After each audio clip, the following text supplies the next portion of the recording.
Komið sæl og velkomin heim í stofu, ég heiti Bryndís Svavarsdóttir. Í dag 25. maí er 5. sunnudagur eftir páska. Þema dagsins er biðjandi kirkja. Í lexíunni skrifar spámaðurinn að Guð þekki þær fyrirætlanir sem hann hafi í hyggju með okkur. Í pistlinu skrifar Páll: Fyrst af öllu hvet ég ykkur til að biðja og ákalla Guð og bera fram fyrirbænir og þakkir fyrir alla menn. Og í Guðspjallinu segir Jesús: Hvað sem þið biðjið föðurinn í mínu nafni, mun hann veita ykkur. En við skulum byrja þessa stund eins og alltaf á því að signa okkur og við segjum saman í nafni Guðs, Föður, Sonar og heilags anda. Amen. Heyrum heilagt Guðspjall sem er úr Jóhannesi 16. kafla. Jesús sagði: Sannlega, sannlega segi ykkur, hvað sem þið biðjið föðurinn í mínu nafni mun hann veita ykkur. Hingað til hafið þið einskis beðið í mínu nafni. Biðjið og þið munuð öðlast, svo fögnuður ykkar verði fullkomin. Þetta hef ég sagt ykkur í líkingum. Sú stund kemur að ég tala ekki framar við ykkur í líkingum, heldur mun ég berum orðum segja ykkur frá föðurnum. Á þeim degi munuð þið biðja í mínu nafni. Ég segi ykkur ekki að ég muni biðja föðurinn fyrir ykkur, því sjálfur elskar faðirinn ykkur, þar þið hafið elskað mig og trúað að ég sé frá Guði komin. Ég er komin í heiminn frá föðurnum. Ég yfirgef heiminn aftur og fer til föðurins. Lærisveinar hans sögðu: Nú talar þú berum orðum og mælir enga líking. Nú vitum við að þú veist allt og þarft eigi að nokkur spyrji þig. Þess vegna trúum við að þú sést frá Guði komin. Þannig hljóðar hið heilaga Guðspjall. Já, þema dagsins er biðjandi kirkja. Samfélag Jesú og lærisveinanna hafði staðið yfir í 2-3 ár og á þeim tíma er oft sagt frá því að Jesús hafi farið afsíðis að biðja einn. Lærisveinarnir báðu Jesú að kenna sér að biðja, sem gefur okkur þá hugmynd að það hafi ekki verið samofið trúnni að almúgin bæði til Guðs. Kannski sá presturinn að biðja fyrir líðnum á samkomum og engin áhersla lögð á persónlegt samband við Guð. Jesús lagði hins vegar áherslu á bænina: Hvað sem þið biðjið í mínu nafni, mun faðir minn veita ykkur.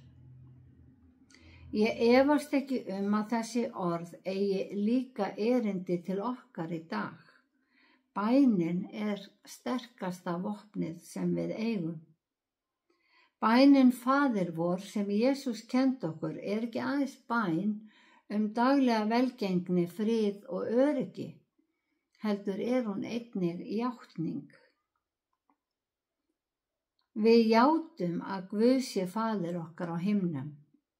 Við játum að nafn hans sé heilagt og að við trúum að ríki hans komi. Svo kemur þessi setning: Verði þeim vilji svo á jörðu sem á himni.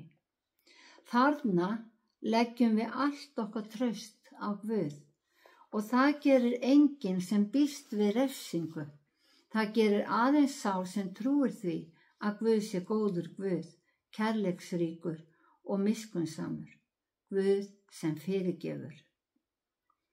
Það fylgir því ótrúlegu friður og öryggi að vera sáttur, hvort sem það er við Guð eða aðra menn. Því ekkert slítur sálinni meira en ófriður og óöryggi. Jesús sagði að við ættum að suða, eins og hann gaf til kynna með dæmisögunni ekkjuna. Hann sagði þeim, það er að segja lærisveinunum, dæmisögu það hvernig þeir skyldu biðja stöðugt og eigi þreytast. Í borg einni var dómari sem hvorki óttaðist Guð né skeytti nokkurn mann. Í sömu borg var ekkja sem kom einlægt til hans og sagði: Lát þú mig ná rétti á mótstöðumanni mínum.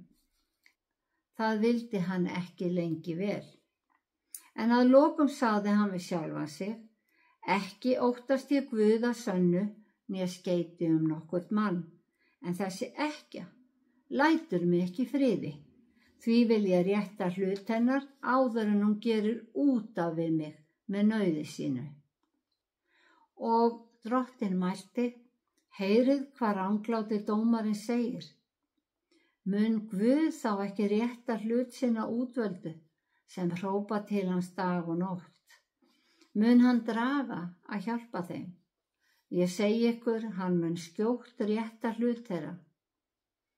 En mun mannssonurinn finna trúna á jörðu þegar hann kemur? Þannig endaði dæmisagan. En hún endar á eilítið undarlegri setningu sem manni finnst að komi sögunni ekkert við. Mun Jesús finna trúaðan þegar hann kemur aftur? Það er ekki nóg að biðja til Guðs ef við trúum ekki á bænina. Það er trúin sem bjargar okkur í öllum tilvikum. Við þurfum að trúa því að Guð muni og vilji svara bæninni og Guð mun svara á hinn besta veg og kannski á þann hátt sem við sáum alls ekki fyrir. Lexían sem úr Jeremía hljóðar þannig: Því að ég þekki sjálfur þær fyrirætlanir sem ég hef í hyggju með ykkur, segir Drottinn. Fyrirætlanir til heilla en ekki til óhamingju, að veita ykkur vonaríka framtíð. Þegar þið ákallið mig og komið til mín, mun ég bænheyra ykkur. Ef þið leitið mín, munu þið finna mig.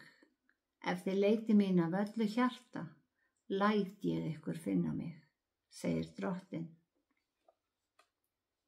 Þessi orð voru hvatning til Ísraels manna sem höfðu verið herleitir til Babylon á 7. öld fyrir Krist. Og þessi orð geta verið hvatning til okkar í dag.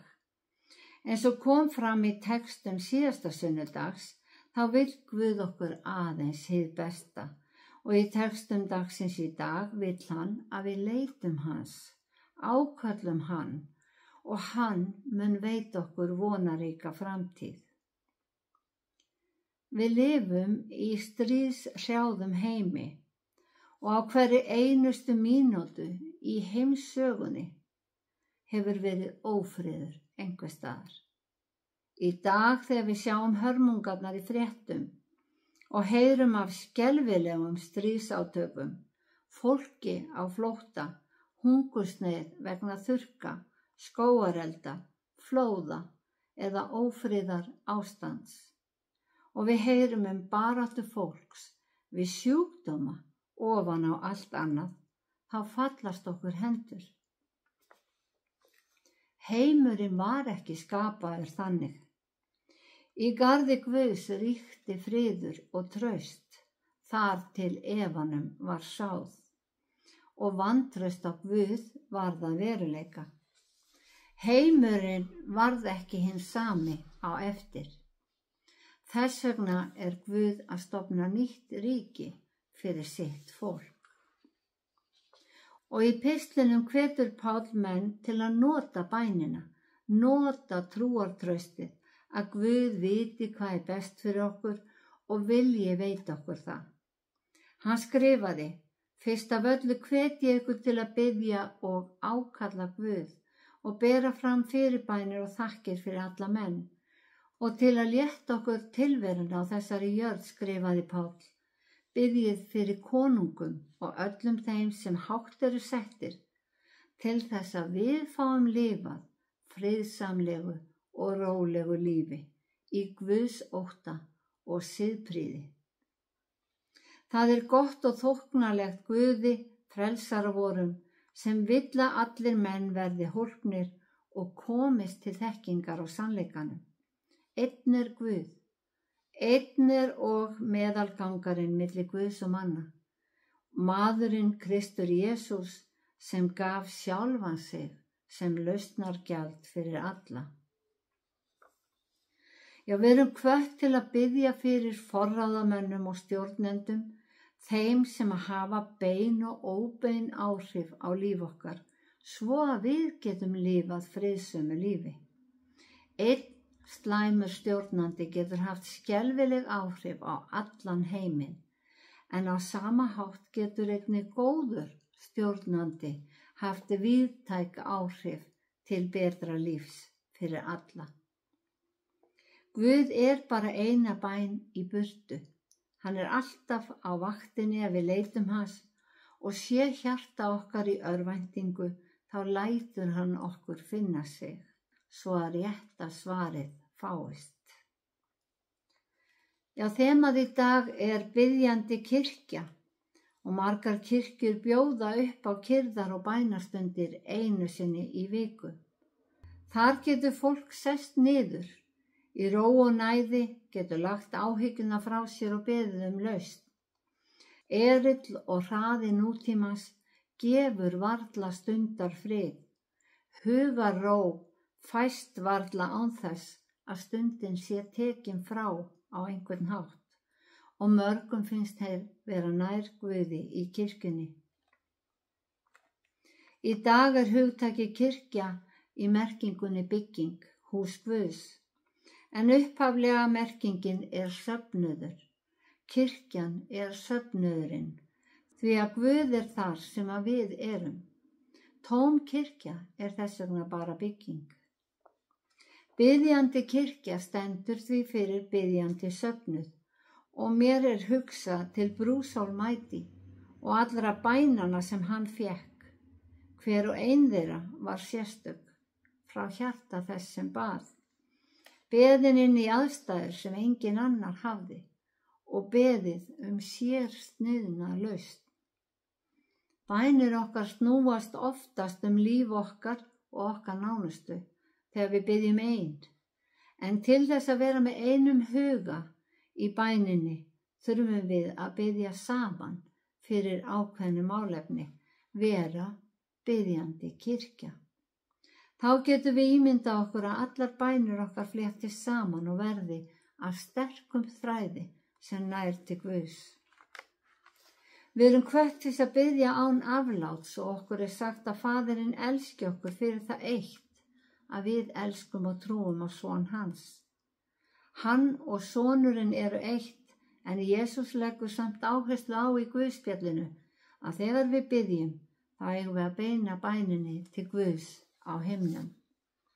Hann segir að Guð heyri allar bænir og við sjáum á hvatningu Páls hvað það er mikilvægt að biðja fyrir góðum stjórnendum. Stjórnendum á heimili, vinnustað, í bæjarfélagi eða yfir landinu. Góð stjórn hefur áhrif á allt samfélagið, okkur öll. Góð stjórn eykur líkur á, eins og Páll skrifaði, að við fáum lifað friðsamlegu og rólegu lífi og getum verið sátt við Guð og menn. Við verðum að trúa á bænina og treysta að Guð muni leiða allt á bestan veg.